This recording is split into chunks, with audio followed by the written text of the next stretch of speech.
We are learning more about a critical piece of evidence that assisted law enforcement in ending the largest manhunt in Minnesota history. Yeah, that car abandoned along the side of a road in rural Sibley County led SWAT teams to a Green Isle farm where Vance Boelter surrendered on Sunday night.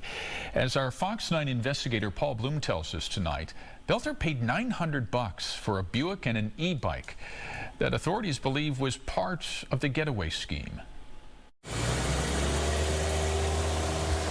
There's a million things that we were trying to do to track and find them, do historical searches, to contact families, and, everything you can imagine, and then some is being done by these detectives. There was a moment during the chaotic 43-hour manhunt when Brooklyn Park Police Chief Mark Blume lost some faith that law enforcement might quickly apprehend the armed suspect who assassinated Mark and Melissa Hortman.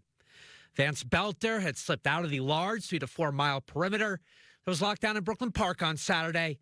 But investigators believe they had tracked him down this North Minneapolis home where he rented a room. Searching the house when Minneapolis SWAT searched the house for us and didn't find him, and he wasn't there, that was a little deflating. Because now it was like, wow, we have, quite honestly at that moment, no leads. But by Saturday night, they were back on Boelter's trail. That is when the Fox 9 newsroom heard a radio bulletin dispatched to law enforcement in South Dakota to be on the lookout for a Twin Cities man, a, quote, potential person of interest, the owner of this Buick sedan. Federal prosecutors now say Boelter bought the car during a random meetup near this North Minneapolis bus stop Saturday around 7 a.m. The two then boarded a bus to the man's home where they apparently got into the Buick and drove to a U.S. bank branch in Robbinsdale. That is where Boelter is captured on security camera wearing a cowboy hat and where court documents reveal he drained his bank account of $2,200, paying $900 to the man for his e-bike and the car. Every minute, hour went by, we were closing doors for opportunity for him to flee, right? Like from something as simple as making sure he can't get on an airplane anywhere, making sure that he can't go through checkpoint. Every thought anybody had was getting categorized to how we limit his world, down to, at the end of the day, why I think he bought a car and a bike off the street. Boelter abandoned that vehicle near his rural Sibley County home Sunday morning.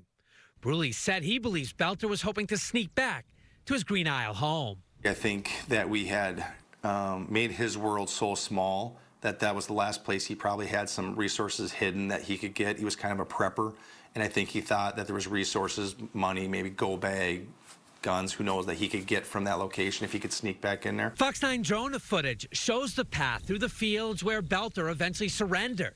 Fox 9 obtaining these additional photos of his arrest as SWAT teams took him into custody. My biggest worry that he tried to take, police out with him when he went, and that's why I was on pins and needles as those final minutes went by, because I was so scared. So once he was in custody, man, I was elated. I have made contact with the man who apparently sold Vance Boelter the bike and the Buick. We know police responded to homes of his family members in search for him over the weekend. But at this point, it appears from court filings that the two men had truly never met. So it remains unclear if he had any knowledge whatsoever of who he was doing business with. Paul Blume, Fox 9.